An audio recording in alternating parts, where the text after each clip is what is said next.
Hello guys and welcome back to the channel, or welcome to the channel. I hope you're doing very well. My name is Marty and today we are watching the Philadelphia Story from 1940. Now I know why you guys have requested this and suggested this film so many times. It's because it stars three favourite stars of classic films: Cary Grant, Katharine Hepburn and James Stewart. Now if you've been here before, you'll probably know that I don't tend to like looking into what the films are before I watch them. I just like to go in a bit blind into them. I find that way I'm a little bit more surprised by everything, and it's great finding out what the plot is as you're watching it. Okay, before we get into it, if you want to see the uncut reaction, you can see it on Patreon or as a YouTube member as well. And just so you know, I will say some random things that come into my brain, but that's just how I do things. Don't forget to stick around until afterwards when we go through the film's trivia, some of the behind the scenes, and also I'll give you my review on the film itself. Anyway, without further ado, this is the Philadelphia Story from 1940.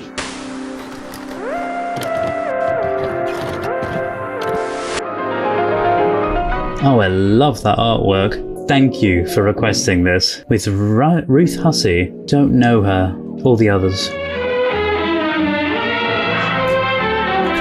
Dexter, Tracy, Macaulay. Try and remember that. I like how it lingered on that so we could memorize the characters. I'm gonna forget, I know I am. Tracy's Katharine, Dexter's Cary, and Macaulay is James.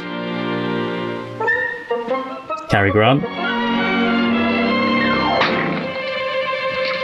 Husband and wife splitting up.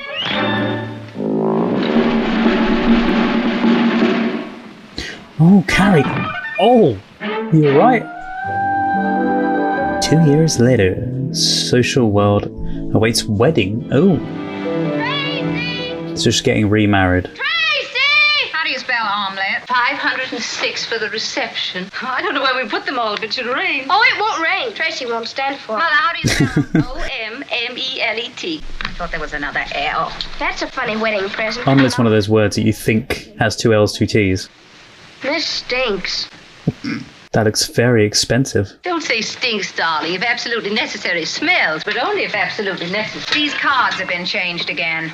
There must be a ghost loose in the house. Maybe the ghost of bridegroom number 1. Oh, don't talk about Dexter as though he were dead. Mother, if I never see Mr. C.K. Dexter Haven again, I'll be... Isn't that awful? They're friends of your father. Tap dancers or just musical comedy producers? Hardly fair to your father's interest in the arts. Art, my eye. The art of putting up $100,000 to display the shapely legs of... That will do, Tracy. Oh, Katharine Hepburn and Cary Grant are fantastic together, by the way. I've yet to see her with James Stewart. Neither of us have proved to be a very great success as a wife. We just picked the wrong first husband. You wanted me to take a stand, and I've taken it. It's the only stand a woman could take and keep her self-respect. Now I have my self-respect and no husband. You almost talk as though you wanted him back. He wouldn't come back, probably. He might too. Let's forget about the past. We both deserve some happiness now. Isn't George an angel? George is an angel. Is he handsome or is he not? George is handsome. I like Dexter. Why don't you postpone the wedding? Cary Grant's lovely all round. George isn't usually late. He's waiting for us at the stable. Waiting for...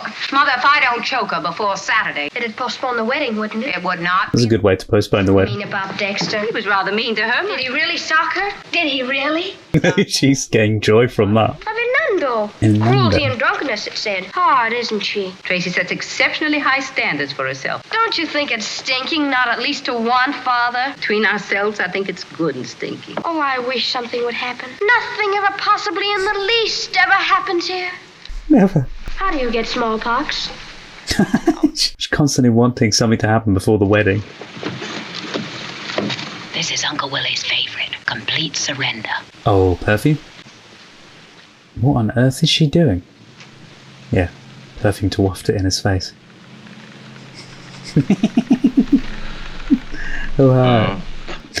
Where'd you get this idiotic thing, anyway? Hey! The play with fire, child, particularly on the eve of your wedding. I love it. It's got pictures of everything. It certainly... Spy. Who is that terribly attractive man? Can Tracy pick him or can she? If you're asking me, I So that's George. Hello, darling. Hello. Well, how do you like me? I adore you, but you look awful. You look like something right out of a shop window. Yeah, it is rather fitted and smart. Say, listen, get it out. They're new. No. When I was a coal miner, the idea was to get enough money to buy clean clothes. Now that I'm general manager, anything in there about the wedding? Seems like a nice One of guy. the oldest families in Philadelphia, and he getting fairly important myself is luck, of course, but Thanks. An average day in the life of a congressman. The congressman's wife. The kitchen where is prepared 1 banana, sliced, 2 They're lovely. filthy ideas. Coming into a private house with a camera. What'd happen if I took it into my head someday to go into politics? You'd be elected president. I mean about publicity. Not in my home. You mean our home? Oh, so she's very, she wears the trousers. Very much our home. My home. Whoa, Bessie. Steady, Bessie. This would be me getting on horse. Grab the reins, Never George, with clue. the left hand. Hey, whoa, Bessie, whoa. It reminds me of Artie Mame when she was trying to get on the horse. What's the matter, Bessie? You act worried. Maybe it's because his name is Jack. Hi-ho, Silver. Hooray! Hello, Joe. Hi, Mike. Hey! There he is. Plainly and simply, I'm a writer. I'm not a society snooper. Let kids fire me. Start writing short stories again. That's what I should be doing anyway. I'm gonna tell them just that. And there's Cary Grant. Come in. I'm gonna give you a piece of my mind. I don't think you're being fair to me, Mr. Kidd. You're treating me like you treat all your other writers. You really hate me, don't you, Connor? No, I don't like you very much, though. Don't say that to your employer. You hate me, I trust, Miss Embry. No, I can't afford to hate anybody. I'm only a photographer. Your assignment will be Spy's most sensational achievement. Tracy Lord. Oh, Married on impulse and divorced in a rage. And always unapproachable by the press. how's that gonna look? The Philadelphia Story. Closed with the portals of snobbish fox hunting. With him knowing Dexter as well. A wedding day inside mainline society. Or what the kitchen maid saw through the keyhole. Unquote. Go ahead, Connor. Writing's your job. I'm only the publisher. All right, publisher, take this. No hunter of buckshot in the rear is cagey, crafty Connor. Unquote. Close paragraph. Closed job, closed bank account. Yeah, and How goodbye. can we possibly get inside the Lord estate, let alone the house? Through Dexter? It's degrading. It's undignified. Or flirting with her? Ask the gentleman to come in. Oh, it is through Cary Grant. Yeah. Oh, so he didn't know him. He was just there with them. This gentleman has been employed in our Buenos Aires office. Fortunately, he came up yesterday on the Clipper, and I believe he can help us with our problem. It's great to see them both on screen together. Tracy Lord's brother Junius is in the American embassy down there, and is an old friend of this gentleman's. He'll introduce you to the Lords as intimate friends of Junius. Tracy Lord, she know you? You might say Miss Well, Lord and I yeah. grew up together. You might also say you were her first husband. Yes. Yes, you might. What? Holy mackerel, what goes on here? I remember your honeymoon very well. Sailboat, the true love, wasn't it? That's right. How did you know? Because I've The only photographed it. photographer whose camera you didn't smash. You were terribly nice about it. You threw it in the ocean. Oh, one of those, huh? Strange idea. Our honeymoon was our own business. Incidentally, he paid for all the cameras. Nice little letter of apology, too. Always the gentleman, huh? Although he paid for the cameras, so The wedding's Saturday, today is Thursday. They should spend tomorrow night as guests of the Lords. it's not much time to plan it Listen, there's something screwy here. If you've resigned, why are you doing all this unless you... to get back at her. Oh, you want to get even with your Yeah. ex-bride, huh? I'll have a car pick them up at noon tomorrow in North Philadelphia. Oh, it's going to be a story. Here, Mike, there's a little spit in your eye. It shows.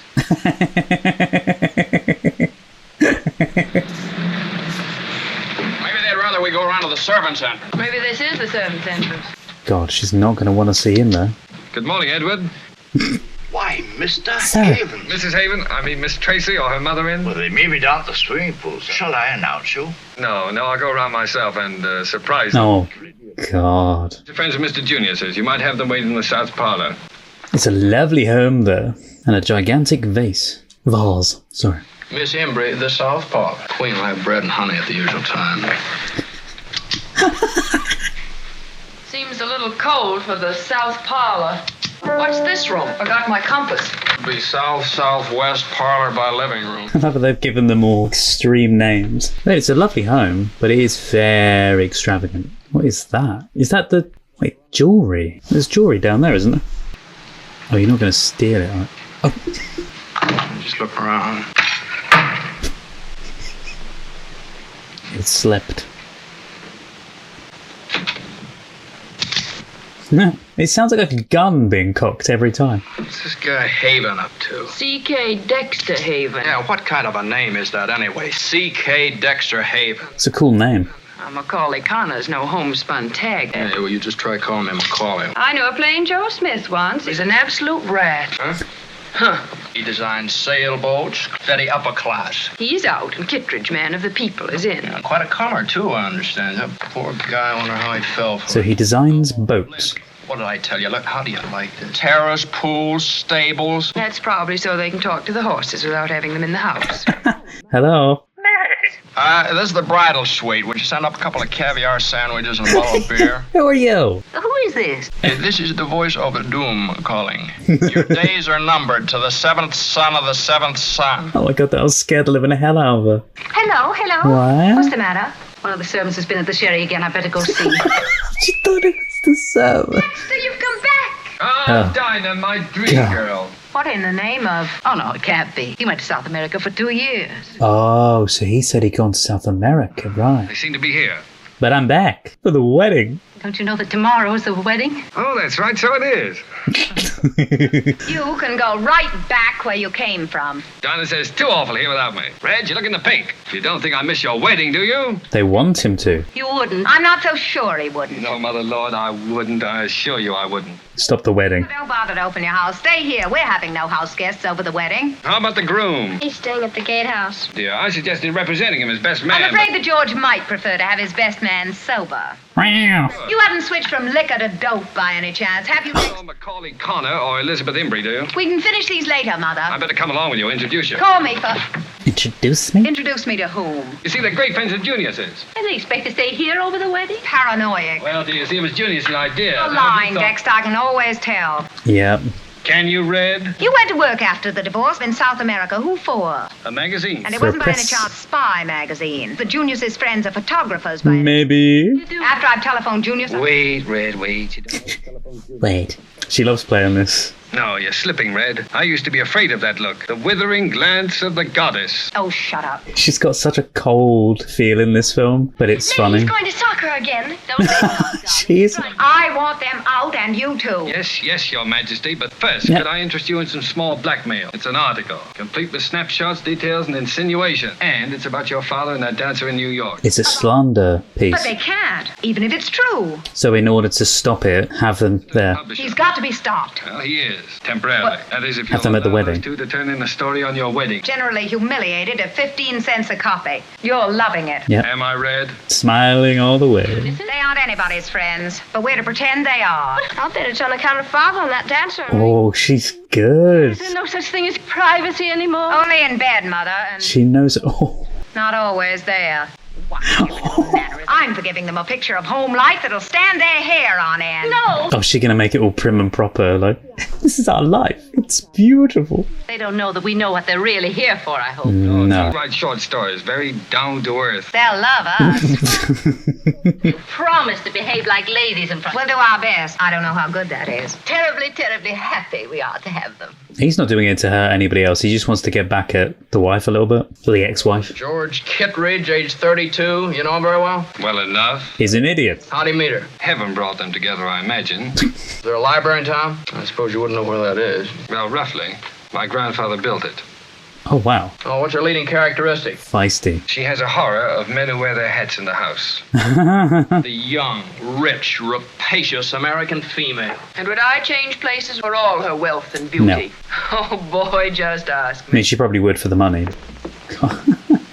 Oh, she's pretending to be Tracy for a second. Friends of my brother Junius, are you not? Oh, I am Dinah Lord. My real name is Diana, but my sister changed it. I love that she's wearing the necklace from earlier as well. Oh, chantez de faire votre connaissance. Can you play the piano? I can, and sing at the same time. She's playing a very good part in this. Lydia, oh Lydia, say, have you met Lydia? Oh Lydia, the head. She's got such a little personality. So and the torso, Lydia. What is this? Lydia, that is Lydia. Idiot Lydia, you can learn a lot from Lydia. Ah, the expert is a véritable petit Chopin. I'm pretending to be French. Voyons, tu es toute pâle. Montre-moi ta langue. Oh, j'espère bien que ce n'est pas le smallpox. The smallpox. Mais oui, va dire à maman de se dépêcher. Oh, that's a good idea to get him away. Because they're trying to be all more posh. So nice having you here. Little sister of Isn't yours. she, dear? So talented. Junius is such a lamb, isn't he? It's a pity none of the male members welcome you. Well, where's your father? Darling, Papa, I do hope you'll stay for my wedding. Well, that was our idea. I'm so glad that it occurred to you. The house is in rather a mess. Overflow onto the porch. Your father's sick? I love that she's just being over the top with the niceness. I'm afraid I'm an awful nuisance with it. But you couldn't be. I hope you'll take loads. Dear Papa and Mama aren't allowing any reporters in. She knows that she knows. Can you imagine a grown-up man having to sink so low? Does seem kind of bad. The writer, aren't you, Mr. Connor? Under what name do you publish? Macaulay Connor. I'm Mike to my friends. Of whom you have many, I'm sure. The little snide remarks. Of many, I'm sure. You must have had a most happy childhood. It was terrific. I'm so glad. No, I didn't mean it that way. I'm so sorry. Why? Lack of wherewithal, I guess. That doesn't always cause unhappiness. Not if you're the right kind of man. George Kittredge, my fiancé, never had anything either. I love the soft shots of close-ups. Are either of you married? No. No. You mean you were, but now you're divorced. Surely you're not ashamed of it. Of course I'm not ashamed of it. Good heavens, Liz, you never told me anything. You never asked me. Well, I know, but you... Joe Smith, hardware.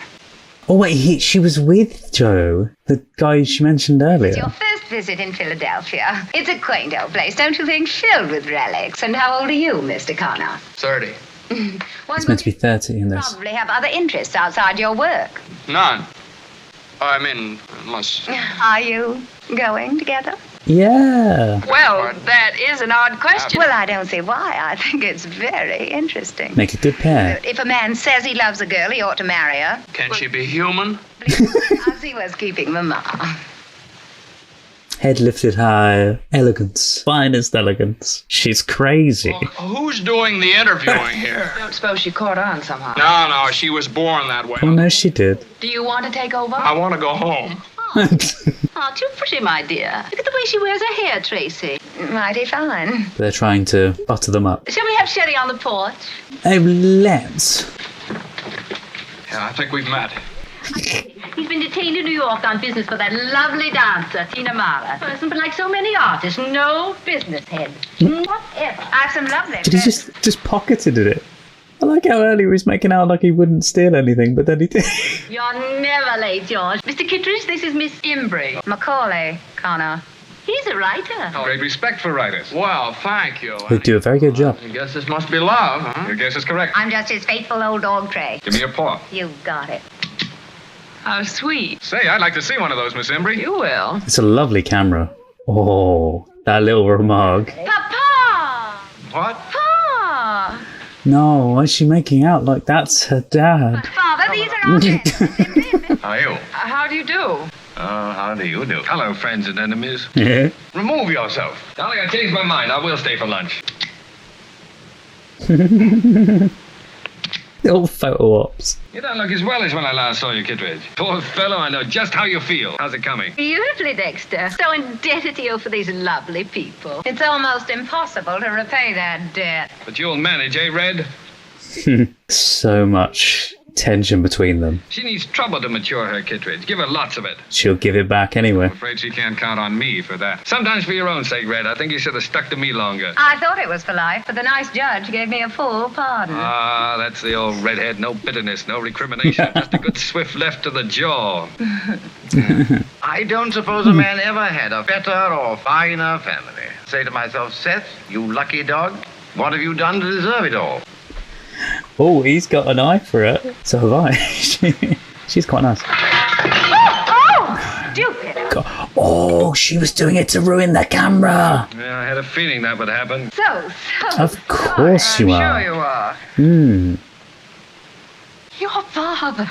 Oh no! Uncle Willie. Now they're having to switch around. I want a word with Uncle Willie. To be fair, they do look kind of similar, so you could just probably switch and they wouldn't have any clue. I'm afraid I don't understand. You never have, but you came anyway, didn't you? Still justice with her shining sword, eh, daughter? Probably better off switching, actually, because they do not like each other. Well, not long if I can find the right books. It's family history. There's a cousin Joanna that's definitely crazy. Who told you? Dinah. Well, Dinah should know. What is the wish? I'm looking for some local book. What'd you say? What is the wish? the wish? Local biography or history. If thee will consult with my colleague in there. Oh, strange way to say. Can I help you? What is the wish? Like Dost thou have a washroom? I was going to say, she even answered to it like that as well. Like she understood it properly. Like there was nothing wrong with it. The little look around the corner. This is such a strange way for it to have said that. Ah, there's Tracy. I know this is a public library, but I would... Hello. Oh, is there going to be a little... What, couldn't you afford to buy my book? The bookstore didn't have one. Oh, it's his Well, are book. you sure you're doing the right thing? You know what happens to girls like you when they read books like mine? They begin to think. That's bad. These stories are beautiful. I can't make you out at all now. Thought I was easy. So did I. You talk so big and tough, and then you write like this. Which is which? Soft-scented. Both, I guess. I believe you put the toughness on to save your skin. I know a little about that. Do you? Quite a lot. Oh, is she doing this, though, as a little ploy to get him in her good books? Look, let's walk, shall we? Be much more fun. With that hat, she looks like Noddy. The story called With the Rich and Mighty. I think I liked it best. I got it from a Spanish peasant's proverb. With the rich and mighty, always a little patience. What's the matter? A little too rough? A little. But I'm used to it. When you can do a thing like that, book, how can you possibly do anything else? There are people in this world that must earn their living. But people buy books, don't they? Well, not as long as there's a library around. That's 2 solid years' work. Books do take a long time to write, though. Hey, you've really got something here. Beautiful place. One, but I think you'll find most of the junk in there. I have the most wonderful little house. I'm never there, and I'd be so happy to know that it was some real use to someone. She's definitely buttering him up, isn't she? Brook and a small lake, and in any kind of weather, it's the most wonderful. Well, it's terribly nice of you, but... Oh, no. If he comes here, stand by, will you? Oh, that's going to look great, them both being there. Isn't it lucky that I happened to think about that house? Well, you see, the idea of artists depending upon a patron Lady Bountiful has more or less gone out. Wasn't especially kind of you. I'm sorry to have seemed patronizing. He was just saying that he shouldn't rely, he should maybe pay his way instead of just allowing her to give him a house, instead of just taking the option of the house up. Don't tell me you've forsaken your beloved whiskey and whiskies. Well, just change their color, that's all. I'm going for the pale pastel shades now. They're more becoming to me. You drink, don't you? Oh, a little. A little. And you a writer? I thought all writers drank to excess and beat their wives. You know, one time I think I secretly wanted to be a writer. Oh. No, they don't all do that and beat their wives. Get the heck out of here. Yeah, that wouldn't be fair to you. You need me too much. What it is you're hanging around for. To annoy you, dear. As a writer, this ought to be right up your street. I never saw you looking better, Red. You're getting that fine, tawny look. Oh. It's astonishing what money can do for people. Don't you agree, Mr. Connor? Not too much, you know, just more than enough. There's never a blow that hasn't been softened for her. Matter of fact, it even changed her shape. She was a dumpy little thing at one time. Only as it happens, I'm not interested in myself for the moment. Not interested in yourself? You're fascinated, Red. He's like, I don't want to be included in this conversation. My deep and gorgeous thirst. That was your problem. But you took on that problem with me when you took me, Red. You take on everybody's things when you get married. It was disgusting. It made you so unattractive. A weakness, sure. And strength is her religion. She finds human imperfection unforgivable. Discovered that my relationship to her was supposed to be not that of a loving husband and a good companion, but, oh, never mind. Say it. A model companion for other people to see. But that of a kind of high priest to a virgin goddess. And my drinks grew deeper and more frequent, that's all. Escaping while he can. And the night that you got drunk, climbed out on the roof and stood there, naked, with your arms out to the moon, wailing like a banshee. I told you I'd never had the slightest recollection of Because you had too much to drink. I know, you drew a blank. You wanted to. And the most revealing. The moon is also a goddess. Chaste and virginal. Stop using those foul words. To wind you up. When I read you're going to marry Kittredge, I couldn't believe it. That's why I'm here. How in the world could he even think of it? Because he's everything you're not. He's been poor, he's had to work, and he's had to fight for everything. Love him as I never even began to love you. Yeah, but you love him because he's everything that he's not. You don't love him for him. You hardly know him. I hardly know him as to know him well. And perhaps it offends my vanity to have anyone who was even remotely my wife remarry so obviously beneath her. How dare you, any of you, in this day and age? I'm talking about the difference in mind and spirit. Kittredge is not for you. You bet he's for me. I mean, who are you to say, though, what's good for her? Already he's of national importance. Oh, you sound like Spy Magazine talking. There's something engaging about it, this goddess business. This citadel can and shall be taken, and I'm the boy to do it. Quite contemptuous of me all of a sudden. No, Red, none of you, never of you. This is such a different role to seeing them before. You could be the finest woman on this earth. I'm contemptuous of something inside of you you either can't help or make no attempt to. Your so-called strength, your prejudice against weakness. Because you'll never be a first-class human being or a first-class woman until you've learned to have some regard for human frailty. It's a pity your own foot can't slip a little sometime. Your sense of inner divinity wouldn't allow that. This goddess must and shall remain intact. A special class of the American female, the married maiden. He's saying everything from the heart, though. That's what he feels. So hard to hear, but it is what she's being, though. It's a little wedding present. Sorry I hadn't any ribbon to tie it up with. Oh God, what's the wedding present? Oh, it's a boat. Look what your friend considers a wedding present. It's a nice boat, though. Why, it's a model of the True Love. Oh, because he designs boats, yeah. Did he design it for down the her? coast of Maine and back the summer we were married. My, she was young. What's that mean? Easy to handle, quick to the helm. Everything a boat should be, until she develops dry rot. Sounds like talking about a relationship as well. Relationship develops dry rot. Somehow to be useful in the world. Well, I'm gonna build you an ivory tower with my own 2 hands. Like fun you are. Been in one too long. That and a lot of things. This one is, such a different film to what I was kind of expecting. It's very dramatic. You know, we're gonna represent something, Tracy. You and I in our home. Something straight and sound. Friend Mr. Haven will be somewhat less condescending. You don't really mind him. You're like some marvelous, distant, Goddess. well, queen, I guess. Yeah, exactly what Carrie had said. Kind of beautiful purity about you, Tracy. It's what I first worshipped you for. I don't want to be worshipped. I want to be loved. I think it's starting to affect her. Really loved.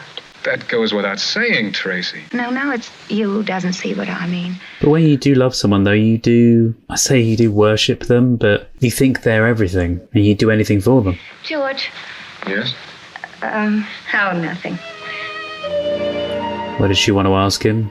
If he loved her?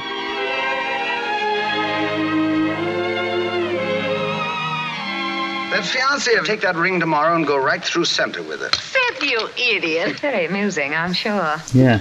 Almost as amusing as the sight of you with your arm around Mother. The stupid, undignified spectacle we're making. Whose fault is it? We're all aware of their purpose here. I'll tell them myself. Keep that note out of your voice, Tracy. It's very unattractive. Oh? The bitterness. How does your dancer friend talk? Or does she purr? You've got a heck of a nerve to come back here. Give orders and mess things up generally. Stop it instantly. I can't help it. It's sickening. As if you'd done nothing at all. Which happens to be the truth. Anyway, it's not your affair. I don't know whom it concerns except your father. What most wives fail to realize is that their husband's philandering has nothing whatever to do with them. Then what has it to do with? A reluctance to grow old, I think. Best mainstay a man can have is a daughter. The right kind of daughter. How sweet. Something I've thought over thoroughly. I think a devoted young girl gives a man the illusion that youth is still his. Because without her, he might be inclined to go out in search of his youth. Just as important to him as it is to any woman. But with a girl of his own, full of unquestioning, uncritical affection. None of which I've got. None. But she needs to be more kind towards people. You have everything it takes to make a lovely woman except the one essential, an understanding heart. Yeah. And without that, you might just as well be made of bronze. Okay, so he says some pretty hurtful, but awful things. True things. I'm to blame for Tina Mara, am I? To a certain extent, I expect you are. You coward. I didn't think he was actually saying that.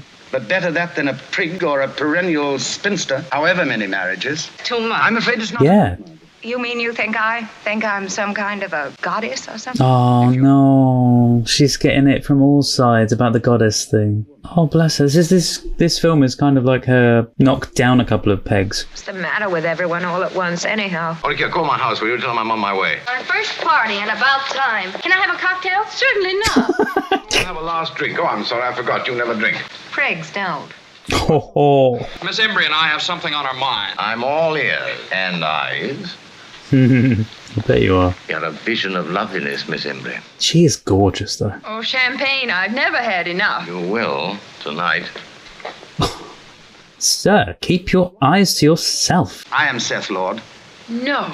Then that makes you... Available. Didn't think he was going to come back from that. And who'll go with me in my little car? Dinah and I. I can tell there's something in the air because I'm being taken away. I'll see you all later. She's not interested. Oh. What's the matter? Oh, Nothing. pinched her bum, I think. How very dare he. I felt exactly as though I'd been pinched. Well, don't you think you weren't? What's the matter with Tracy? You tell me, will you? Darned if I know. I'd like to. He's kind of made her see her real self. With the rich and mighty. Always a little patient. I have a feeling they might get together.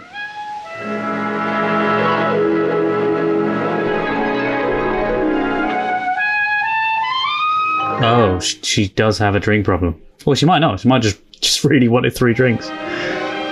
But from what they said before about her previously. Aww, that's a beautiful dress. Do you know what time it is?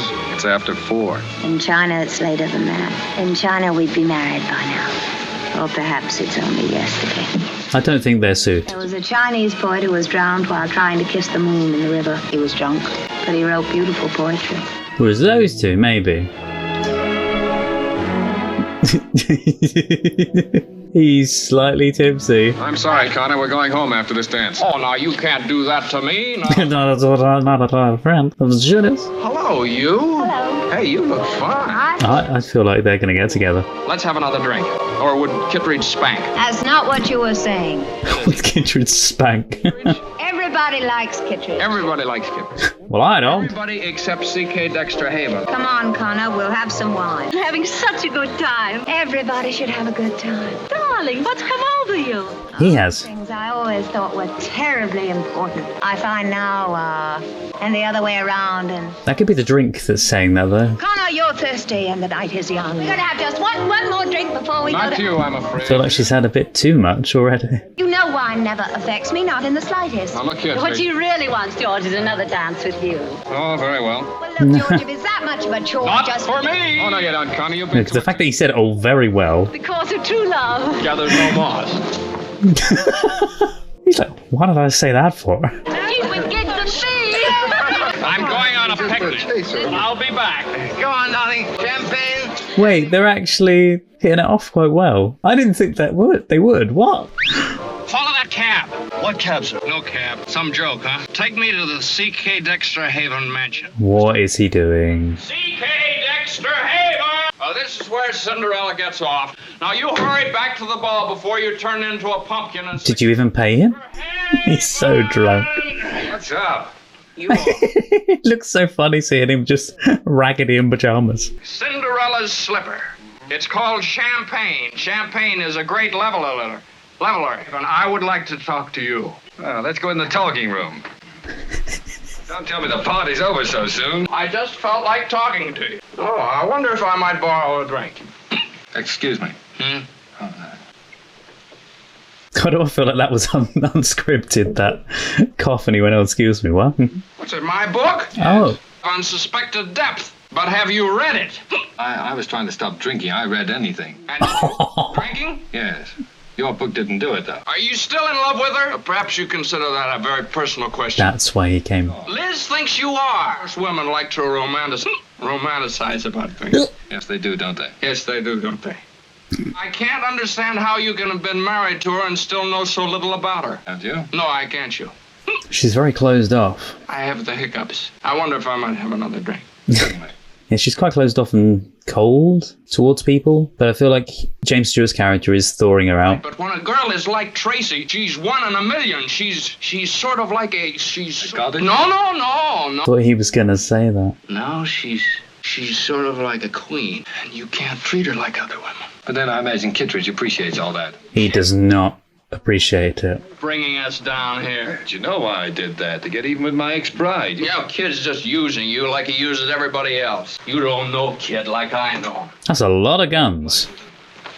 Oh my god, don't be pointing that around. I suppose you never heard about Kid's little arrangement in Kansas City. He went to Boston to be awarded the Sarah Langley Medal for World Peace. The true story on that little John would ruin him. Why? What happened? What would happen to you if I used this stuff? Well, I might want to, very much. You see, Kid is holding a dirty piece on Trace's father. We all wrote into this thing in a filthy blackmail. I'm not going to hand in a story on this wedding. I'm going to write one on Kid. No, let me do it. I don't have to tell him where I got my facts. I suppose, yeah, you could write him. Because he's working for the company, isn't he? May 1938, the place, Boston. This protector of American democracy was at that very moment entertaining on his yacht. Don't interrupt me. We've come for the body of Macaulay Connor. So glad you came. Can you use a typewriter? No, thanks. I have one at home. No, where are you trying to use it? Who's that? Oh, it's Tracy. Where's Kittredge? People's choice. His bride just dropped him at the gatehouse after a slight explosion. What, a fight? Oh, they had 15 a- rounds, no decision. Where's my wandering parakeet? You look beautiful, Red. Oh, is she gonna go? A drink, maybe? I don't drink. That's right, I forgot. I haven't. Didn't drink. Show Liz to a typewriter and stand back. Can she do it? She can and she will. Or are those two... Oh, wait, she's been drinking as well. A lot. Teetering on the edge of that pond. Why do I feel like they're going to fall in together? Oh. I'm used to whiskey. Stop it. The phone. Do you hear a telephone? No, I do. Far away. It's my bedroom telephone. Surely it would ring to all the phones in the house. And mind you, I suppose he's probably ringing the bedroom telephone because he thinks that she's gone to bed. It isn't ringing anymore. Let's have a quick swim to brighten us up. Dexter and I always swam after parties. Well, let's dip into this instead. Whilst you've had the drink as well. Hello. You look fine. I feel fine. A wash with champagne was Was she going will to push him in the water? Oh, right. Tracy, Tracy, you can't marry that guy. I'm going to. Why not? Well, I don't know. I thought I'd be for it at first, but you just don't seem to match up. Then the Yeah. fault's with me. Can't do it. No. No. I'm around about noon tomorrow. I mean today. Yeah, why? As an intellectual snob, the time to make up your mind about people is never. Yes, you are. They are making those eyes at each other. They're just going to kiss. I don't think I'm exceptional. You are then. She is just doing come to bed eyes. She's the whole time on purpose. Your intolerance infuriates me. I should think that of all people, a writer would need tolerance. Learn to have some small regard for human Trust me, he understands human frailty. You're both softies. Not so much her. Is it not a handsome day? Got all the arrogance of your class, all right, haven't you? What have classes to do with it? George comes from the so-called lower class. Dexter from the upper. Uncle Willie is a pincher. What were you going to say? Upper and lower, my eye. I'll take the lower, thanks. If you can't get a drawing room.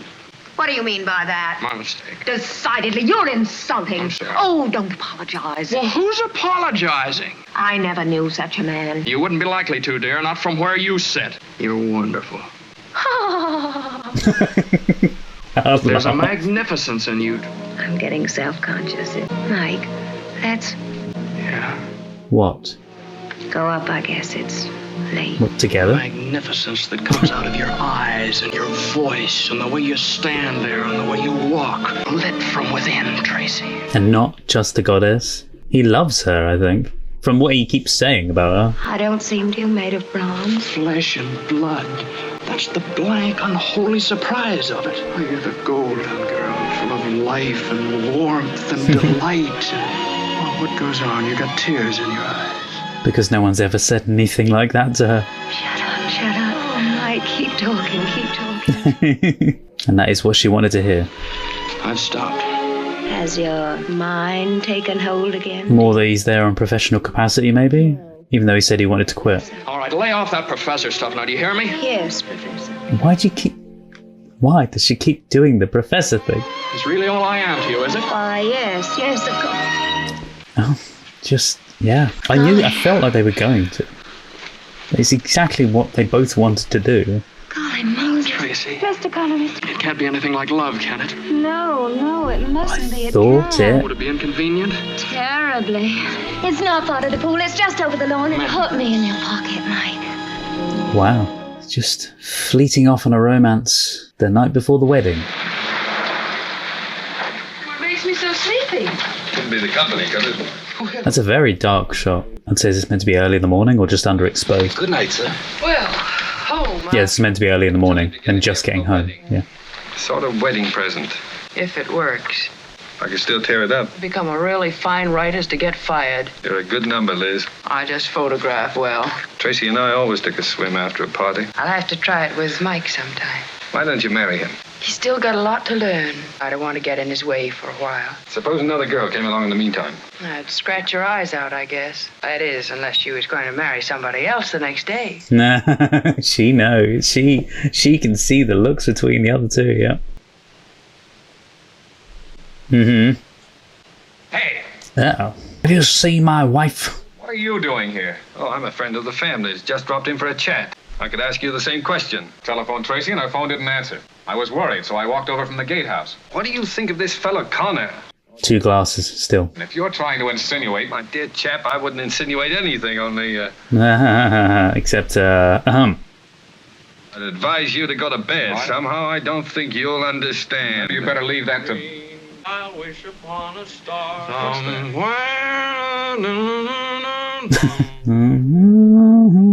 And the dreams that his horrified face. someday over the rain. That's the wrong words, anyway. She's not hurt? No. Not wounded, sir, but dead. Seems the minute she hit the water, the wine hit her. A likely story, He Connor. wants to throttle him. Now listen, if you You'll think be that... down directly? Yes, if you want. I want. Hello, Dexter. Hi. Hello, George. Hello, Mike. Oh no, don't be all like lovey-dovey with him. A love quadrangle. Quadrangle? How are the mighty Yeah. fallen? Think so. But if I know Tracy, and I know her well, she'll remember a little of this. Yeah, but For he the will. second time in her life, she'll draw quite a tidy blank. Oh. You don't believe it, then? Believe what? The implications of what you saw, let us say. Yeah, what else am I to believe? That she was with him. I got imagination, haven't I? I don't know, have you? So you pretend not to believe it. Yes, I pretend not to. And you don't know women. No, trust me, it That's happened. possible. And you're a fool. Well, that's quite possible. Now, you won't be too hard on her, will you? I'll make up my own mind what I'll be. We're all only human, you know. All of you with your sophisticated ideas. It isn't right that she did it, but following instincts, I suppose, she's obviously not right. Well, Not right for you. No. Oh! Say, What? listen, what right have you... A Carrie. husband, still tomorrow, Kittredge. Oh, yeah. Did they not get... Why, Philip? But he can't be husband. Didn't he get divorced? Now, look, if you think I know. I'm sorry. But I thought I'd better hit you before he did. Anything wrong? Another thing, Mac. Just as quiet as a church. Who is it? I thought it might have been Mr. Kittredge. Oh, we can't have everything, Mac. She saw the whole thing. That is a gorgeous house. And he has one heck of a hangover. Tracy. Good grief, man. Don't scream at me Don't at the top shout. of your voice like that.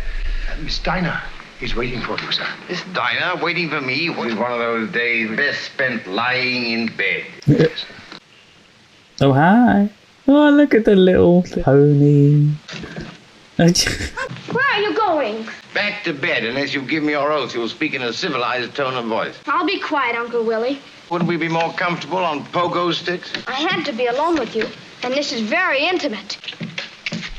Not great for his hangover. Bumping all over the place. Oh, no, yeah. My head just fell off, that's all. I once had a hangover and had to take a bus journey for like an hour and a half. Oh, it was awful. Willie, isn't my duty to tell George? He might want to marry her anyway. If she marries anyone, it's just got to be Mr. Connor. What makes you think she should? The little cherub has heard or seen something. You have a certain amount of cheek walking in here on this of all mornings. Do I? Yes. No, he's like, great. Did the party last night give you bad dreams? It wasn't any dream. Pretty hard to tell once you've gone to sleep, isn't it? Anything. And he's like, she saw it all.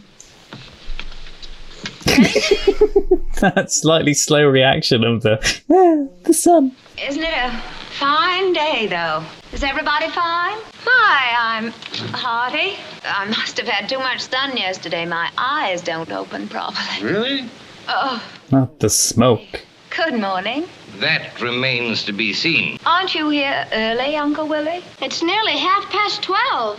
Oh no, when's the wedding? Mr. Connor, he hasn't come down yet. Oh, It's Saturday, your wedding day, remember? Thanks loads. It's nice to have things that count. you might want to get ready. Only I wonder what this might be. Like a watch. I found it in my room. I nearly stepped on it. Oh, is it? What's his name? I think I was robbed at your house last night. When he was taking her up to bed, it fell off. But you weren't at the party. Don't tell me you don't remember. But there were such a lot of people. I stayed so late. Oh, you should have taken a quick swim when you got home. A swim? A swim? Yes. Did I remember? Now they're open. That was just the beginning. And it was no dream. Yeah. Far too smart. I know a formula that's said to pop the pennies off the eyelids of dead Irishmen. If the conversation should lag, you might tell Tracy about your dream. Please tell her about the dream. Trey, I hate you to get married and go away. Funniest dream about you last night. Did you? Feels awfully heavy. Oh, yes, because it was wet. It was all certainly pretty rooty-tooty. What was? My dream. It was Mr. Connor, with his both arms full of something. And guess what it turned out to be? What? You. And some clothes. Wasn't it funny? It was sort of like as if you were coming from the pool. Look of realization. Oh, damn. I'm going crazy. I'm standing here solidly and going crazy. And there he was in the halls, puffing like a steam engine. And you were sort of crooning. I never crooned in my life. I'm only saying what it sounded like. Then he just sailed right into your room with you and peeked in to make sure you were all right. Oh, they weren't doing anything, were they? And you were. He was gone by then. Gone? But his thing was, his wristwatch was left on the floor. I know, Trace, because if I didn't, and in a little while I heard the minister say, if anyone knows any just cause or reason why these two should not be united in holy She matrimony, knows it off by I heart. just wouldn't know what to do. Dexter says it's a dream, too. You told Dexter all that. Oh, no, he was there. Not a single word. You know how quick he is. I'm glad you're here. Why, thank you, child. Truly sorry I'm a disappointment to you. I never said that, daughter. I never will. No, he never didn't think that. Things were just a bit tough between you. He'd still love you, though, no matter what. Morning. Oh. Testing the air. I like it, but it doesn't like me. How do you do? No. Did you have a good sleep? Wonderful, wonderful. You? Marvelous. Have you ever seen a handsomer day? What did such a bag? I got it for nothing for being a good girl. Good. Good girl. No? Don't worry, I'm going. I guess you must have things you wish to discuss. Only remember, it's getting late. She's so cheeky. She's always trying to make situations. What's the matter with your chin? Oh. Oh, yeah, he got hit, didn't he? Yeah. Into a door in the dark. Carried on here. Yes, that's it. You all right? Me? Yeah. Oh, of course. Why shouldn't I be? Well, that was a flock of wine we got away with. I guess we're lucky both to have such good heads. Yeah. Drunk as anything. I had a simply wonderful evening. I hope you enjoyed it too. I enjoyed the last part of it. Even the last swim. Really? He remembers Why everything. especially the last? Tracy, are you asking me? Oh, you mean the swim? Wait, did they do anything else when they went for a did swim? swim. And We so did swim, forth, right? didn't we? Mike. Oh, Tracy, darling. What can I say to you? Tell me, darling. Not anything. Don't say anything, and especially not darling. Did they do it? And you're going through with it, huh? Through with what? What? Why shouldn't I? Well, I made a funny discovery. In spite of the fact that somebody's up from the bottom, he can still be quite a heel. That's a nice shot of him, actually. Is born to the purple, he can still be a very nice guy. Well, I'm just repeating what you said last night. I said a lot of things last night. And you did a lot of things last night. Also, no regrets about last night, huh? Why should I have? I'm asking you. Tell me straight out. She physically doesn't remember any of it? Just tell me, what time is it? It's been really drunk. I forgot my watch. What happened with your wristwatch? Why is it broken? Must have I've lost something. it. Extremely sorry I am to hear that. On the table. It was in my bedroom. I don't think that any reward will be expected. Funny to pop up here. What about an eye opener? My eyes are opened. They don't need any more drink. No, just give Mr. Kittredge a message. Are you one of the musicians? Uh-huh. No. I was going to say, how does she not remember him? You don't have any violin strings, do you? I'm all out of them, sorry. His brain is just fudge. You seen Kid? No, I left a copy of it at my house for him. Actually, they were still drinking until very early, weren't they? Is that an alcoholic beverage? No, that's for Tracy. Why, do you want one? It might help to level it up. Well, Uncle Willie's around in the pantry doing weird and wonderful things. I mean, they do say hair of the dog. A drink the next day to help, take the edge off of things. But I suppose he's got to take something to get through the day of the wedding. doctor's orders read. Just the juice of a few flowers. Removes the sting. Oh, Tex, don't say that. Nothing will, nothing ever can. I've done the most terrible thing to you. Wow, she's actually saying sorry? You got to. I couldn't stand it if you didn't. What am I going to do? But why to me, darling? He's the ex-husband. Why do I come into it anymore? Aren't you confusing me with someone else, a fellow named Kittredge or something? George! Wait, did she actually forget him for a second? I've got to tell him. Tell him what, darling? I've got to tell him. If he's got any brains at all, he'll have realized by now what a fool he made of himself. Look, George, I don't care whether it's bad luck or not, but I've got to see you for a minute before the wedding. No, I didn't get it. Oh no, has he called it off? He sent a note over at 10 o'clock. Good, I told you he'd come to his Oh senses. no, the note's saying... Was he here, too? Sure. Good golly, why didn't you sell tickets?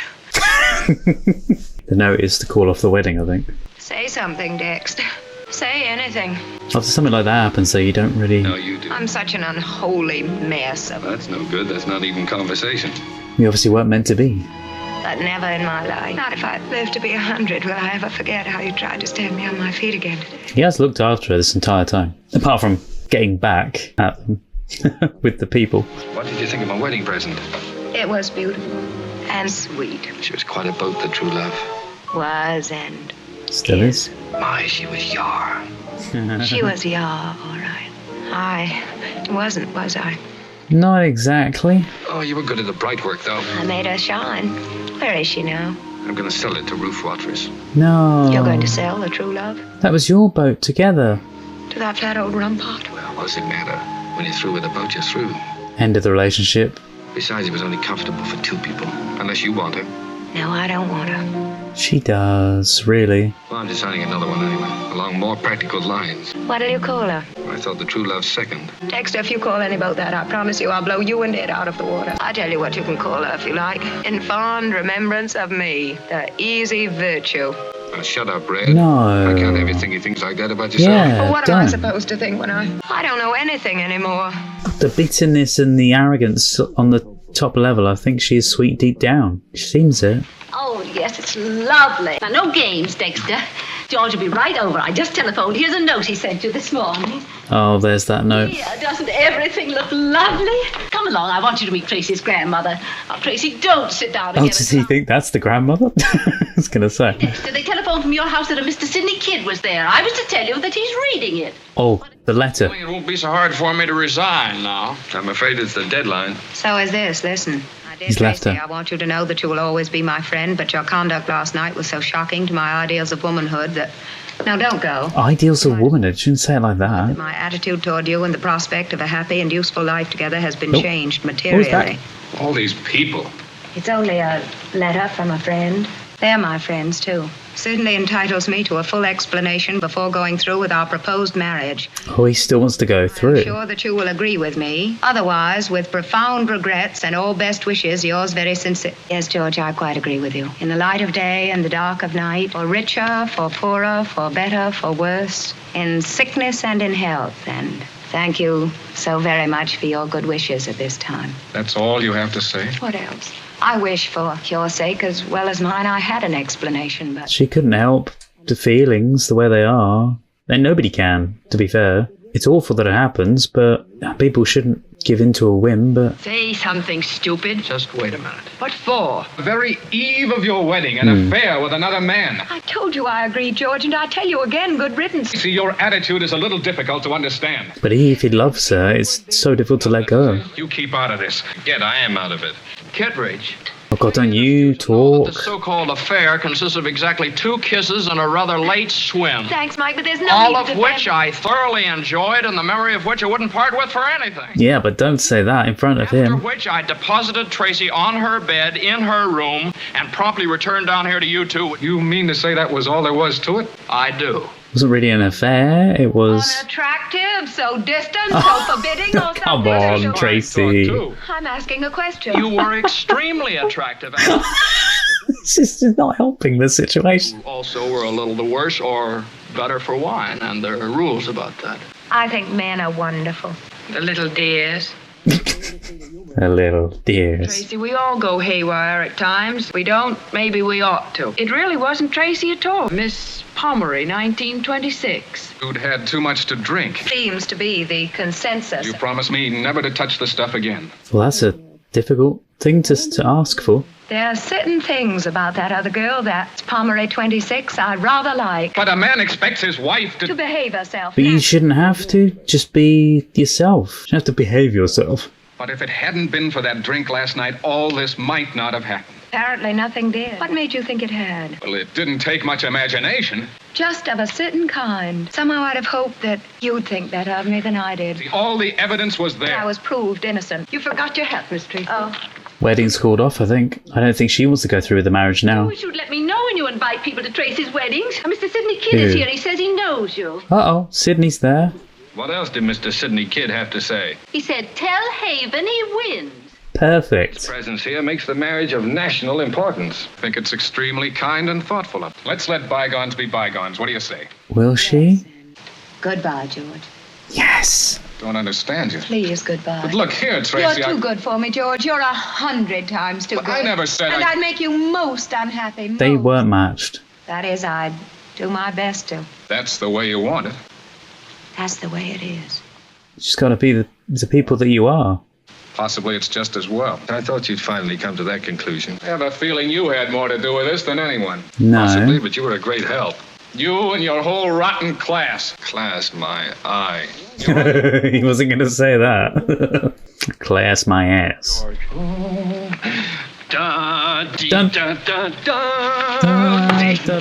Oh, my sainted aunt. Oh no, they haven't fully cancelled it full. Unless she just gets remarried back to him, but I don't think they. Unless she's just gonna suddenly get married to James Stewart. But... Old Parson Parson, he's never seen Kidbridge before, has he? Now look. Is he gonna say it's him? I got you into this thing, and I'll get you out of it. Will you marry me, Tracy? Wait, what? No, what about I thought you're not with her. Yeah, she likes him. No, Mike. Oh, good. Thanks, but... Listen, I've never asked a girl to marry me before in my life. I've avoided it. Ask her. She's lovely. Because I don't think Liz would like it. Yeah. Yay. And I'm not even a little doubtful about myself. Most beholden. If he liked Liz, I'd say, you two go and get married yourself. But they're in there. They're waiting. Don't get too conventional all at once, will you? There'll be a reaction. You've been got out of jams before. Got out of them, did you say? Certainly. Don't worry, you always have been. We've seen George. It's all right, dear. Your father will make a very simple announcement. Whatever it is, I'll say it. I won't be got out of anything anymore, thanks. Can't do it. There's been a slight hitch in the proceedings. I've made a terrible fool of myself, which isn't unusual. My fiancé that is, he thinks we better call it a day, and I quite agree with him. Peace is wonderful. Dexter, what next? I'll get married instead. 3 years ago, I did you out of a wedding in this house by eloping to Maryland. You were He's invited gonna- to a wedding. Just Wait. alone. Wait, he's gonna get married to her again. And holding your hand. What? And he's gonna be the ring bearer? Now as originally planned. But I hope to make it up to you Oh. by going beautifully through with it now, No. as originally. I didn't know if they were gonna be suited to each other because they bad things, didn't they? Dexter, are you sure? Not the least bit risky, will you? You bet. Dexter, I'll be yours now. I'll promise to be Be yours. whatever you like. You're my redhead. You all set? All set. Best man? Honored, CK. Maid of honor? Matron of honor. Remember Joe Smith? Yay. God, they went from loving each other, hating, to back again. This can't be happening. It just can't. But come with me, Miss Imbray. It's such a strange situation. Come on, let's get in there, best man. Got the ring? Yeah, the way we're dressed, we look like a couple of stowaways. Yeah, it's not exactly the right. Your collar, it's a bit up at the back. Never in my life have I been so full of love before. She does seem like she's changed. How do I look? Like a queen, like a goddess. Yep, not the goddess. And you know how I feel. How? Like a human being. Do you know how I feel? How? Proud. Oh, I was proud. Oh, I'm crying. Oh. Liz looking all prim and proper. Yeah, I never thought she'd come round and have a change of heart with everybody. I did it all. Lived through all this before in another life. Who's that? Oh, another photographer. Right, okay. Oh, is that the Sydney guy? That's the photo. Yes. That was brilliant. Well, I don't know what to say to that because that was completely different to what I had expected, but I loved it. And seeing them all together on screen was kind of surreal. They make a really good pairing as a trio of people. I didn't know who the husband was. I didn't know the actor who played the new husband, that is. But yeah, phenomenal job. Didn't expect the film to even make me cry because we got to the end of it and I was just really loving the hilarious banter between them. And seeing her change her whole character arc between the beginning, where she was so bitter towards everybody and so harsh towards Cary Grant's character, and then seeing that change throughout as she realised what she was being like, and seeing the progression of Dexter kind of show her what she's really like. Now that he wasn't with her, he was almost exposing her actual character. Like, this is what you're really like, this is how everybody sees you. Philip Barry called her, playwright, who had outlines for 2 plays and showed them to her. And the one she chose was about a rich young socialite, divorced and about to remarry. And that was, of course, the Philadelphia Story. And she said it was a part that fit me like a glove. Oh, you know the scene where James Stewart hiccups when he's drunk? Apparently, do you remember I said when we were watching the scene, I said that felt like that was real, like that was real emotion that they were just cracking up at a little bit. It was. Apparently that really was a real reaction. Apparently the film was shot in 8 weeks and required very few retakes. During the scene where James Stewart hiccups when drunk, you can see Cary Grant looking down and grinning. Since the hiccup wasn't scripted, Grant was on the verge of breaking out laughing and had to compose himself quickly. Stewart apparently spontaneously thought of hiccuping in the drunk scene, without telling Grant.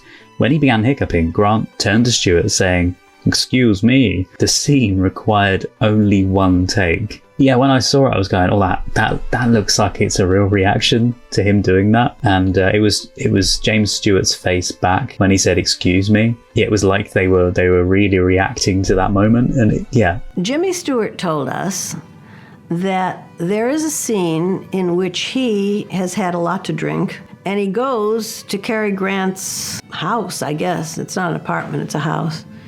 And he rings the bell at, I don't know, in the middle of the night, and Cary Grant obviously has been sleeping, and he comes to the door and said, "What's up?"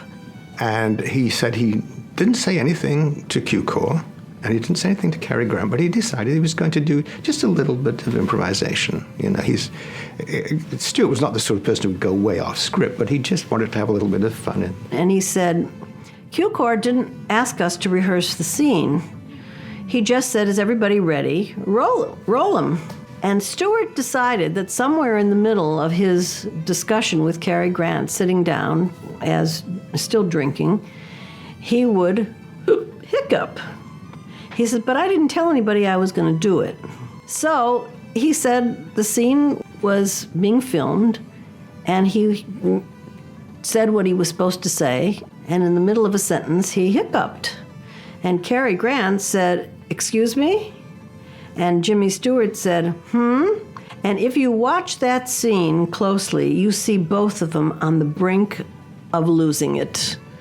Cary Grant is starting to laugh, and he looks down, and Jimmy Stewart is very proud of himself, smiling that he's done that. But as he said afterward, the "excuse me" really threw me on my head. And he said he was proud as well, the dad. I love that their relationship changed as well between the dad and the daughter. I love that they made up and it all was better in the end. Oh, Cary Grant demanded top billing and $137,000 salary, a huge amount at the time. It's a huge amount now. I know most stars, I think, get paid more than that anyway, but still, that's still a lot of money. I'd love to get that. The equivalent of $2,860,325 in 2020. As it turned out, however, he donated his entire earnings to the British War Relief Fund. Oh, that's amazing. Oh, yeah, it was 1940. Oh, it makes me love Cary Grant even more now. Wow, his entire earnings, though, wasn't just a portion of it. I think Hepburn was always very honest with herself about who she was. She saw the character in the Philadelphia Story. It was a mixed bag, let's face it. And she saw herself there. She saw the sides of herself that she knew people didn't like very much, the abrasive, unpleasant person. But she knew she was also a very attractive woman, and she could be a great romantic lead.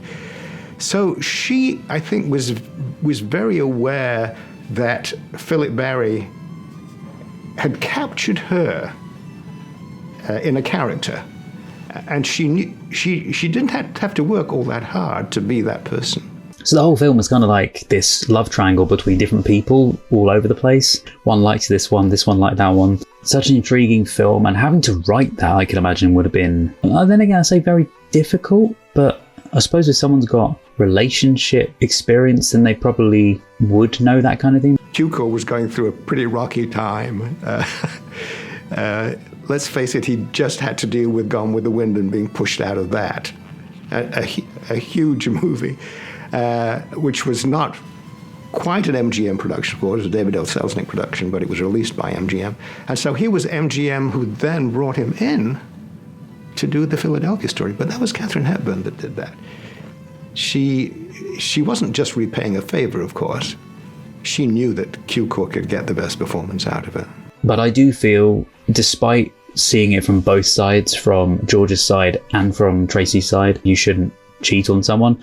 If you want to be with someone else, end the relationship first. James Stewart had no plans to attend the Oscar ceremony for the year he was nominated for this film, but just before the ceremony began, he received a call at home advising him to slip into a dinner jacket and attend the ceremony. He did, and he received the award for Best Actor. This was in the days before an accounting firm kept the Oscar voting results secret. For the best acting in a picture for 1940, that picture was The Philadelphia Story. Thank you very much, sir. It's a great thrill to me to receive this trophy, and especially to receive it from you, Mr. Lunt. Thank you very much. Apparently James Stewart never felt he deserved the Best Actor Oscar for his performance for this film, especially since he felt initially miscast. He always maintained that Henry Fonda should have won instead for The Grapes of Wrath from 1940. And the award was probably deferred payment for my work on Mr. Smith Goes to Washington from 1939. I hadn't expected to see this more sincere, dramatic side to them, and yes, whilst there was a lot of comedy in this, it was a lot more toned down to their usual stuff. Whereas James Stewart, having seen It's a Wonderful Life and potentially something else, I'm not entirely sure, then yeah, it was kind of normal seeing him in this. So Liz is played by Ruth Hussey. Also, I don't believe the guy at the end with the camera was Sydney, by the way, because we saw Sydney before. I just completely forgot what Sydney looked like. I love that scene, that love scene in the, in the garden. It's so beautiful. Hepburn says that Jimmy was very nervous about it because he hadn't played quite that kind of romantic scene before. And it's Cukor that basically said, just take it easy, Jimmy. Just go with the flow. Well, she said the scene that caused him the most terrible distress was that scene in the garden. She says because he had to say, you've got hearth fires and Holocaust banked down inside you. And she said, well, it wasn't exactly a Jimmy Stewart line. So he rehearsed the scene with her.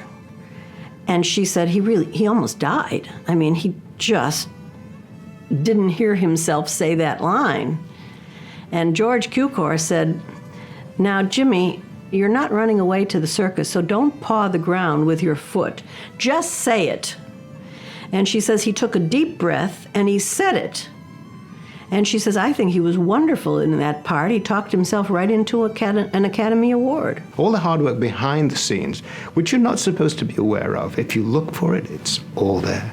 The production design, the lighting, the camera work. It's just beautiful. By the way, the lighting cameraman is Joseph Ruttenberg, who is very underestimated. Beautiful job there. This is the time when Hollywood was, look at Citizen Kane, we were looking at deep focus scenes and everything, Greg Toland's approach to it. This is the opposite. Oh, I did wonder about this. With some of the dialogue that was said in the film, apparently James Stewart wasn't comfortable with, what was being said, especially in the swimming pool scene, which also required him to act in a dressing gown. He said at the time that if he'd played the scene in just this swimming costume, it would have been the end of his career. I don't think it would have been. I know what he meant, maybe revealing too much of his skin. The original play was written specifically for Katharine Hepburn. Playwright Philip Barry wanted to woo the actress back to the stage. Okay, I didn't know about the wooing part. After she had received disastrous reviews for the play The Lake on Broadway. I can't imagine anything that she was in ever getting bad reviews. She's got so much personality. She kind of works for everything. Hi, I'm Dick Cavett. One of the facts of life of doing a talk show is that some of the most interesting people in the world won't do them. One of them is Katharine Hepburn. She has spent most of her life avoiding the press, and I wish I had a nickel for every time someone has said, wouldn't it be wonderful just to be able to sit and listen to that woman talk? Well, one afternoon recently, never having been on television, she agreed to come into my studio for a test only, to check things out, see how it looked and felt.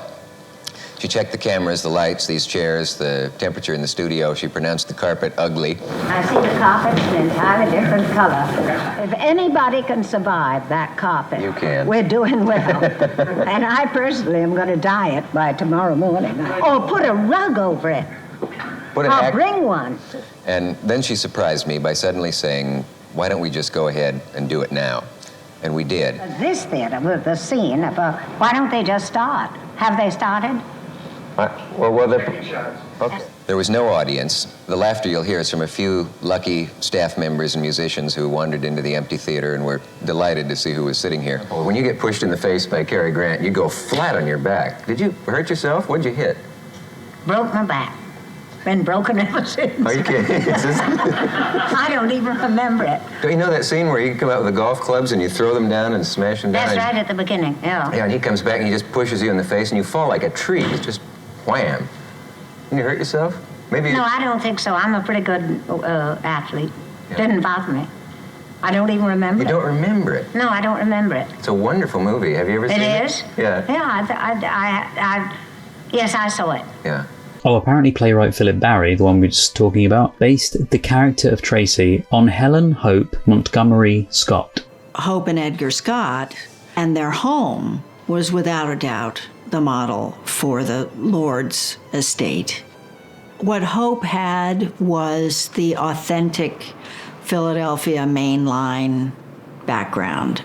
A mainline Philadelphia socialite famous for throwing lavish parties at her family's 800-acre estate in Radnor Township, PA. The studio reportedly intended to shoot the film at Ardrossan, the name of the family's estate, but decided against it after seeing the size and scale of the main house and the expansiveness of the estate. My grandfather, Edgar Scott, went to Harvard, where he kind of fell in with the group around George Pierce Baker, and he became an aspiring playwright.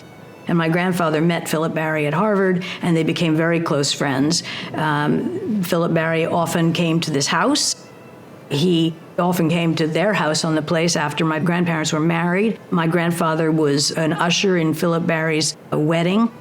I've heard my grandmother say that Philip Barry was in their wedding. I've never seen that written in the newspaper accounts, so I don't know whether that's true, but he was certainly at their wedding, and he was certainly here in the period leading up to their wedding. Oh, the producers reportedly thought that no one would believe that anyone could actually live like that, particularly in America in the 1940s. It's a very lavish lifestyle. Nice to be in the country, but at the same time, it's a bit much. Not sure how they met.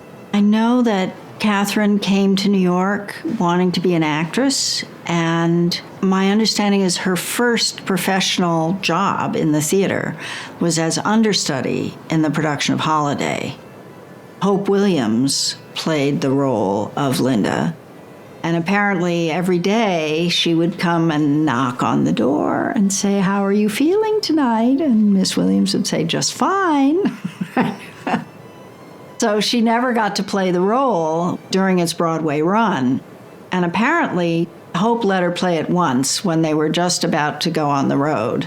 And Hepburn was very dissatisfied with her own performance because she felt she'd watched Hope Williams do it so many times that every line was delivered the same way Hope Williams delivered it. Cary Grant was given the choice of which of the two male lead roles he wanted to play. Surprisingly, he chose the less showy part, because I could see him playing the other character very well, but I quite like that he chose this part. It works well that they played ex-wife and ex-husband to each other. There was those little snidey remarks in there and the little cheeky little things they would say to each other. And in case you don't know, when we checked out the trivia for Bringing Up Baby, it turns out that both Katharine Hepburn and Cary Grant were real good friends in real life as well, and I didn't know that. Cary Grant only agreed to appear in the film as long as he got top billing. As Katharine Hepburn was dubbed box office poison at the time, this demand was readily agreed to. Oh, and originally, James Stewart's role of Mike, I believe it was originally going to be Spencer Tracy, but he turned it down because he was eager to make Dr. Jekyll and Mr. Hyde, 1941.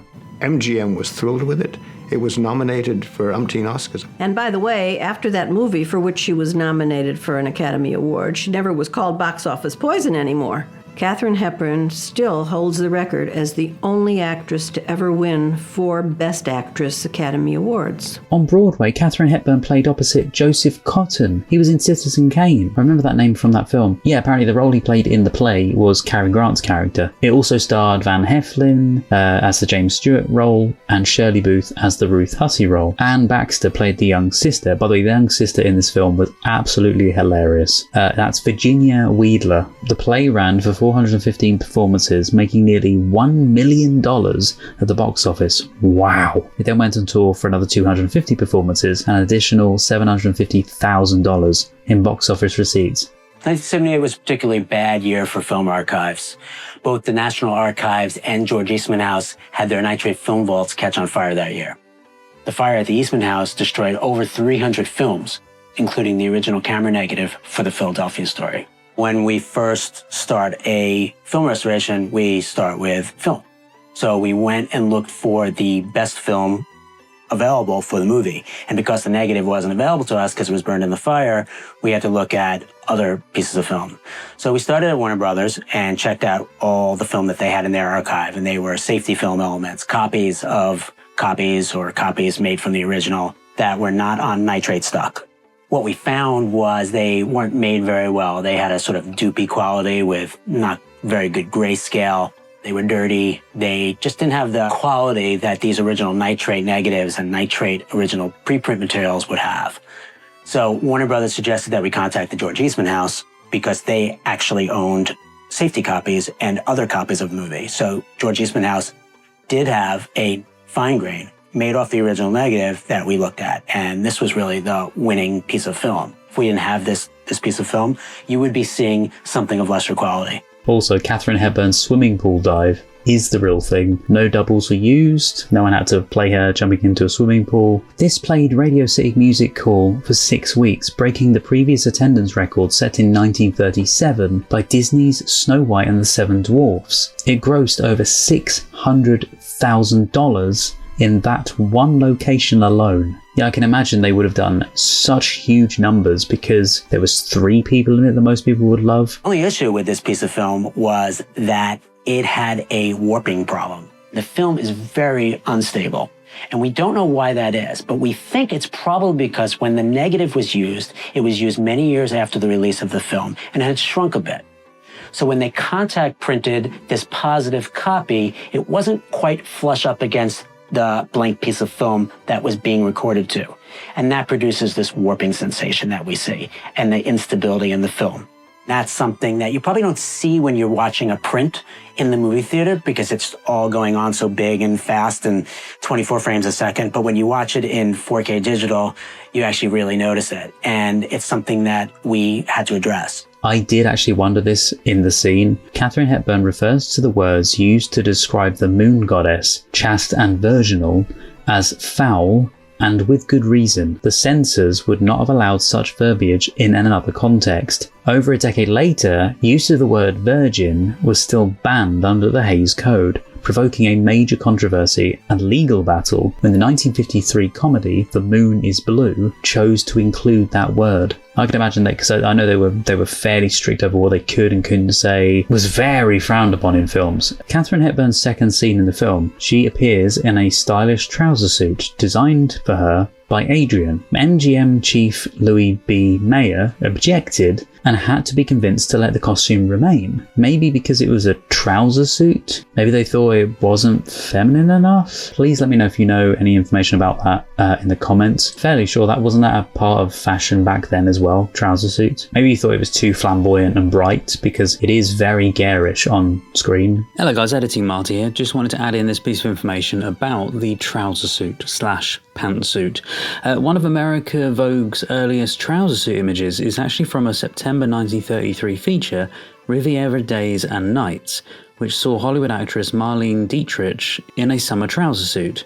Dietrich and others, such as Katharine Hepburn and Greta Garbo, raised eyebrows for boldly wearing these suits in public. Wearing trousers was controversial, but much less so than the whole suit. Until the 1950s, women could be arrested while wearing them for impersonating a man. Oh, it's funny they say this, because the guy that I thought played George, I thought at first he kind of looked like, and I had a brief recollection of remembering, Clark Gable looked like. I thought it was Clark Gable at first, but no, George was played by John Howard. But the reason I say about the whole Clark Gable thing is because apparently Katharine Hepburn asked MGM to cast Clark Gable as Dexter, so Cary Grant's character, and Spencer Tracy as Mike before she met either of them. Both Gable and Tracy were busy with other projects, so James Stewart was cast instead. MGM chief Louis B. Mayer allowed Hepburn $150,000 salary towards casting the other male role. Cary Grant agreed to do the role for $137,000. Typically, we're only dealing with warps on cuts between shots, which happens sometimes because there's a splice in between the two cuts, and once it goes through the scanner, sometimes it bumps. So those are usually pretty easy to fix, and we just do it as we're going along in our typical dirt restoration. But for this film, we're actually doing an entire dewarping pass before we start our normal restoration. So what we're doing is going through shot by shot and looking through each section, seeing how badly it's warped, and we're fixing it kind of section by section. The way dewarping works is you have to find a stable point in the shot that stays the same throughout the shot. So that'll kind of be your anchor frame, and that's the frame you want the rest to look like. I picked out this one section in the credits sequence that looks particularly bad to dewarp. And if you see it, you can see the film edges are actually moving up and down. And I'm gonna take a good frame, one that I like, and I'm gonna set what we call tracking points. So there we go. So I'm gonna play it down now, and hopefully it will look a little bit better. And yeah, it looks a lot more stable. After we finished dewarping the entire film, we went ahead and did all the other restoration processes we typically do. That included things like removing dirt and scratches and dust and tears and all the things that we need to remove to make the film look beautiful. Before shooting the scene where Connor passionately recites his poetry to Tracy, James Stewart was extremely nervous and certain he would perform badly. Coincidentally, Noel Coward was visiting the set on that day and, having been asked to say something to encourage Stewart by George Cukor, Coward offhandedly said something to Stewart like, "Did I mention I think you're a fantastic actor?" Stewart shortly thereafter performed the scene without a hitch and went on to win the Oscar for Best Actor. He was probably feeling so enamoured. Oh, the necklace that Dina says stinks. I'm going to call her Dina, by the way. The necklace that she says stinks and later then wears to entertain the reporters, that's hilarious, that scene, is a copy of the necklace from Marie Antoinette's The Affair of the Necklace. You can also see it in Norma Shearer's Marie Antoinette from 1938. I thought the film, right, felt so familiar with the socialite sort of feeling of the film and certain things that were said, and it being like an ex-husband and then another guy that was there with the wife, etc. I thought it reminded me so much of another film that I have actually seen called High Society, which is Grace Kelly, Bing Crosby, Frank Sinatra, three more favourites of mine. And yes, this film was remade as that film. It's just so funny that there was a part of the film, it was when they were by the pool outside area by the tables, that kind of area. It reminded me so much of the film, and the boat part. There was something in it that rang a bell to me, and I was going, wait, this reminds me so much of High Society. It's just so hilarious that it actually is the original that was then remade into High Society. Well, when I was talking with Katharine Hepburn, I told her about the wonderful fall she took in Philadelphia Story, where I believe it's Cary Grant comes back and pushes her in the face, and she falls flat like an ironing board. She's very athletic. She can do all sorts of things. She didn't remember that moment.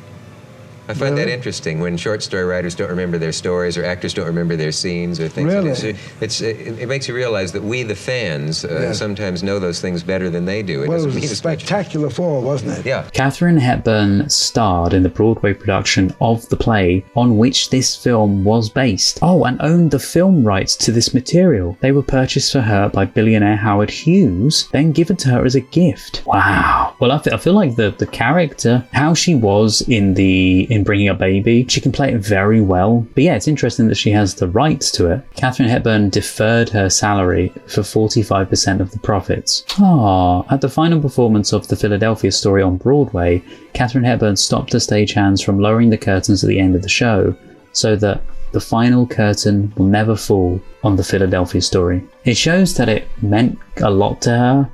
Oh wow, this is the only movie that Cary Grant and James Stewart made together. I thought they'd done more together. That's so interesting. Well, I'm glad that we've seen it now. I'm glad we've finally seen one where they meet together. I wonder if there's any other ones that James Stewart and Katharine Hepburn have done together? If there are, please let me know down below. Yes, I thought this.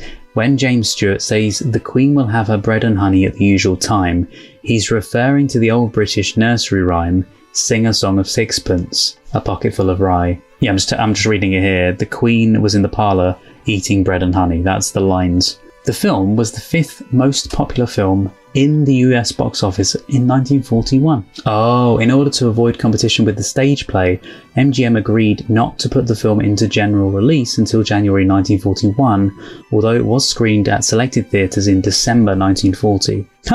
Gary Cooper lost out to Grant for the role of Dexter and angrily complained that Grant was too pretty for the role, that no one would believe Hepburn could ever throw him out. And whilst he can be a little bit boisterous at times, you wouldn't throw him out. You know, if she's being like she is, and if he's being as boisterous as he was in the film, then maybe. Yeah, he says that, and on the other hand, he said he would have been perfect for the role. Oh, apparently 2 songs used in the movie, Over the Rainbow and Lydia the Tattooed Lady, were both written by E.Y. Harburg and Harold Arlen, and were both premiered in 1939 films, The Wizard of Oz from 1939 and At the Circus from 1939. Both were also released by MGM, which also released this film. Although George Cukor was not usually a very physical director, Katharine Hepburn incorporated some of his mannerisms into her performance. Thought maybe this would be a thing as well, because it seems with quite a lot of the older films, maybe even mostly all of them, the Screen Guild Theatre broadcast a 30-minute radio adaptation of the film on March the 17th, 1947, with Katharine Hepburn, Cary Grant, and James Stewart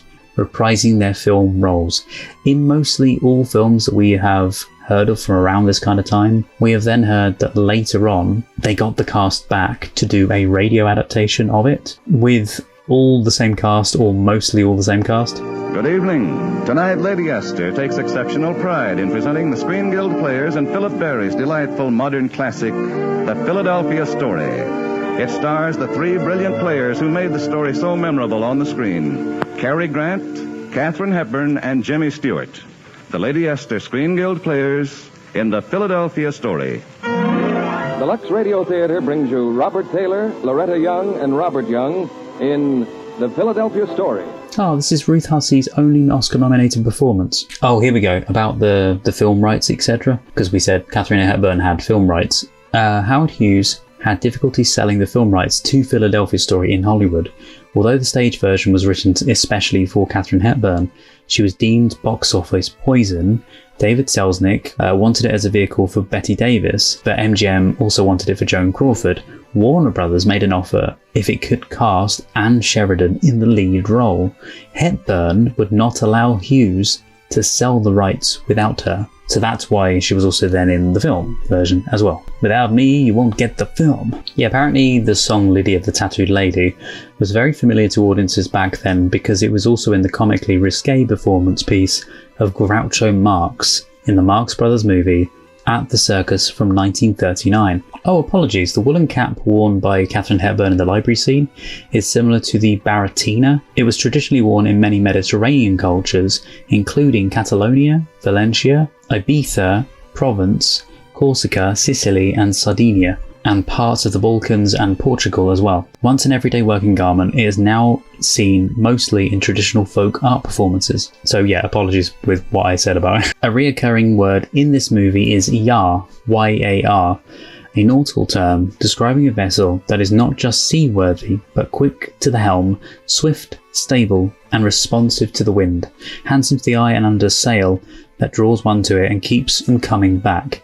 As Tracy says, everything a boat should be. In the 1990s, a new magazine called Spy was published for 3 years, focusing on satire, society, and entertainment. Yeah, it says Spy was a satirical monthly magazine published from 1986 to 1998, so not just in the 90s that we read about a minute ago. Based in New York City, the magazine was founded by Kurt Anderson and E. Graydon Carter, who served as the first editors, and Thomas L. Phillips Jr., its first publisher. But then Spy was also a wordless comic strip published in Mad magazine. Right guys, that was it. That was everything. That is all the trivia for today's film, The Philadelphia Story from 1940.